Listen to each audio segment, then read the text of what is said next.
Assalamualaikum warahmatullahi wabarakatuh. Perkenalkan, nama saya Anas Alfajar Diansyah, NIM O012024 dari kelas dari A. Di sini saya akan menjelaskan bagaimana menggunakan SPSS untuk mencari uji one way ANOVA.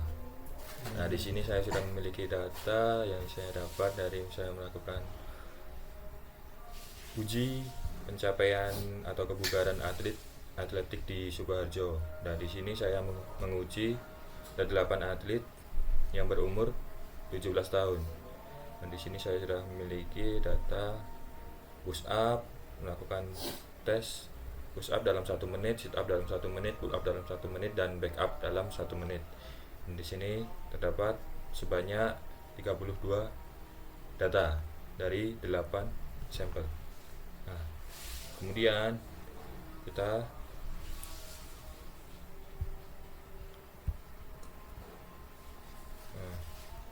untuk melakukan uji one way ANOVA, nanti data kita jadikan satu. Nah, seperti tadi ada di sini seperti kode ya. Di sini kode 1 ini untuk data push up, kode 2 untuk sit up, kode 3 untuk back up.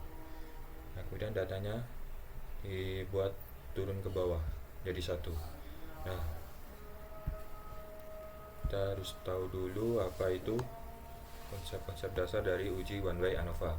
Yang pertama, istilah lain dari uji one way ANOVA atau analysis of variance adalah uji ANOVA satu faktor. 2. Uji one way ANOVA berguna untuk menguji perbedaan rata-rata data lebih dari 2 kelompok. Yang 3. Persyaratan penggunaan uji one way ANOVA. Yang pertama, sampel berasal dari kelompok yang independen. 2. Variabel faktor bersifat non-metrik atau data kategorial. Terus yang ketiga, data masing-masing kelompok berdistribusi normal. Yang keempat, varian antar kelompok harus homogen. Nah, sini untuk contoh kasus uji one way ANOVA, saya ingin membandingkan pencapaian tes dalam 1 menit push up, sit up, back up, dan pull up. Yang akan saya teliti apa? Yang pertama, berapa rata-rata pencapaian keempat tes tersebut. Yang kedua, apakah terdapat perbedaan rata-rata dalam pencapaian tes tersebut. Yang ketiga, rata-rata pencapaian tes mana saja yang sama atau berbeda dalam pencapaiannya. Nah, terus kemudian di sini berikutnya adalah langkah-langkah uji one way ANOVA. Yang pertama, kita harus melakukan uji normalitas terlebih dahulu. Nah, kemudian kita melakukan uji homogenitas, dan yang terakhir melakukan uji one way ANOVA. Uji homogenitas dan uji one way ANOVA ini bisa dilakukan secara bersamaan. Dan selanjutnya, dasar pengambilan keputusan uji normalitas. Jika nilai signifikansi lebih besar dari 0,05, maka dapat berdistribusi normal. Jika signifikansi kurang dari 0,05, maka data berdistribusi tidak normal. Terus,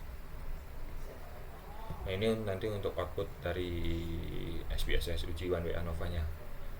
Nah, seperti yang saya jelaskan tadi saya sudah melakukan penelitian atau mengambil sampel. Dan di sini saya sudah memiliki data. Kemudian kita tinggal buka SPSS, kita ke variable view. Yang pertama, nanti kita untuk mencari uji normalitas. Yang di sini kita ambil X, di sini bawahnya kita tulis Y. Nah, oke, untuk yang di sini desimalnya kita kosongkan, di sini juga. Nah, di sini kita pakai seperti yang ini tadi. Tadi yang di situ nanti jenis tes, terus yang di Y perolehan.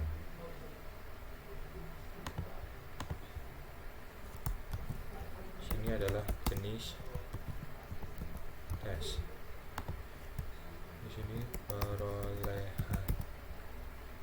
Nah, yang di sini kita tulis 1. Nah, di sini tadi untuk push up.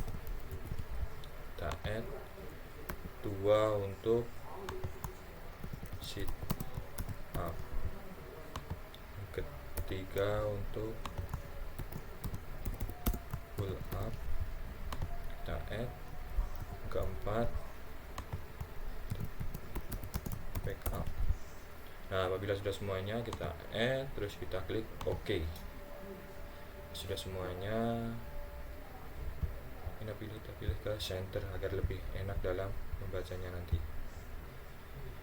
Kemudian kita ke data view, nanti sudah seperti ini. Tinggal kita ke Excel, kita siap yang data sudah kita siapkan tadi. Tinggal kita copy.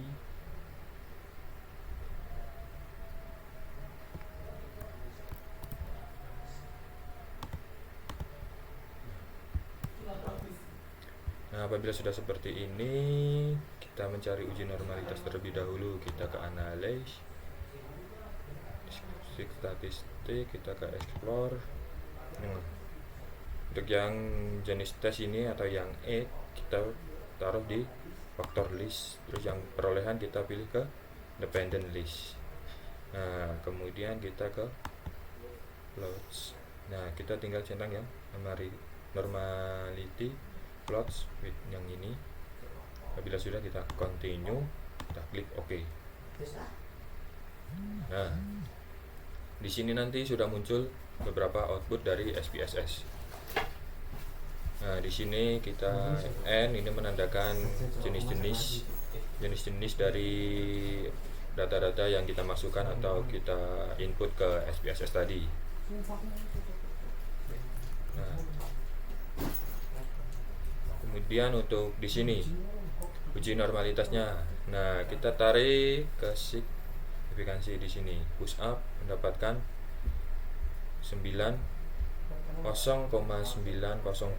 sit up 0,007, terus pull up 0,156, terus yang back up 0,656. Berarti di sini tidak. Untuk normalitas kita lihat di sini. Nah, jika lebih besar dari 0,05 maka data berdistribusi normal. Jika kurang maka tidak normal. Nah, di kita tadi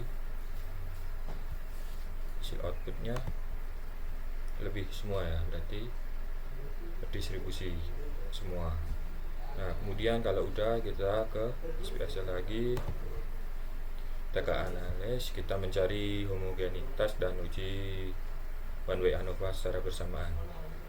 Ke option, kita ke one way ANOVA, terus yang X kita gunakan sebagai faktor, nah, perolehan kita banyak sebagai dependent list. Terus kita ke kita centang yang to key, continue, terus kita ke option. Nah, di sini kita klik yang atas sama yang homogeneity. Ya udah, tinggal kita continue semua, tinggal kita oke. Nah, di sini nanti sudah muncul descriptive data. Nah, di sini dapat dilihat rata-rata dari sit up atau data yang kita input tadi. Sini dapat kita lihat. Nah, rata-rata pencapaian push up sebesar dapat dikatakan seperti ini ya. Berdasarkan output dari SPSS deskriptif, kita dapat melihat perolehan rata-rata pencapaian dari keempat tes dengan rincian sebagai berikut. Rata-rata pencapaian push up sebesar. Nah, di sini tadi rata-rata push up-nya adalah 29,75. Kemudian rata-rata pencapaian sit up adalah 34,88. Pull up kita cuma dapat 6,38. Back up 29,88. Nah, itu untuk output yang pertama. Dengan demikian dapat secara deskriptif dapat disimpulkan bahwa rata-rata pencapaiannya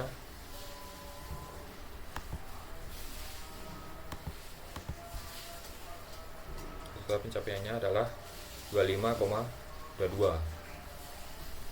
Nah, di sini seperti yang saya bilang tadi, kita dapat melakukan dua uji sekaligus, yaitu homogenitas dan ANOVA.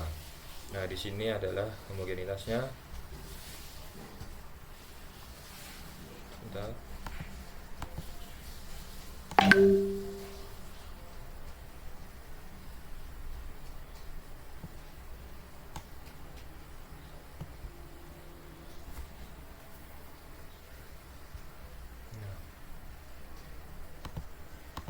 Untuk uji homogenitas, kita juga cuman tarik ke nilai C sama, kalau lebih besar dari 0,05 maka tidak berdistribusi, dan jika lebih maka berdistribusi.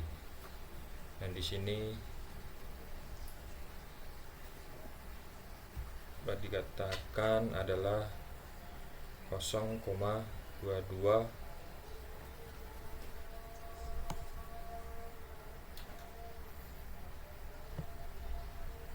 0,221.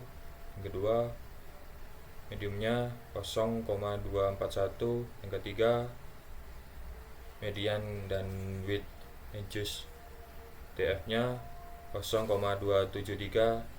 Terus yang Bezier on Tyrrell-Mean mean adalah 0,241. Nah, yang terakhir yang penting di sini ya, yang kita cari. Kita melakukan dua uji sebelumnya untuk mencari ini ya, peroleh data ini. Nah, untuk data ANOVA-nya kita mendapatkan nilai signifikansi 0,000. Nah, apakah data ini bisa disebut berdistribusi? Karena kalau seperti ini menurut saya bisa ya, karena ini termasuk kurang dari 0,005 ya, atau lebih dari 0,05.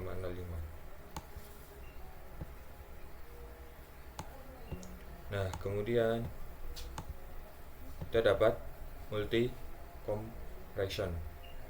Nah, di sini kita bisa lihat semua data kita, push up, sit up, pull up, back up. Nah, nilai signifikansinya ada di sini. Di sini semua. Dan di sini adalah perolehan. Perolehan atau homogeneous subset. Nah, di sini.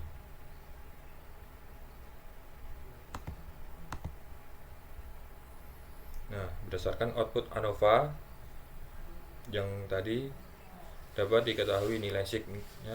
Kalau ini punya saya 0 ya, 0,0. Maka kurang dari 0,09 maka dapat disimpulkan rata-rata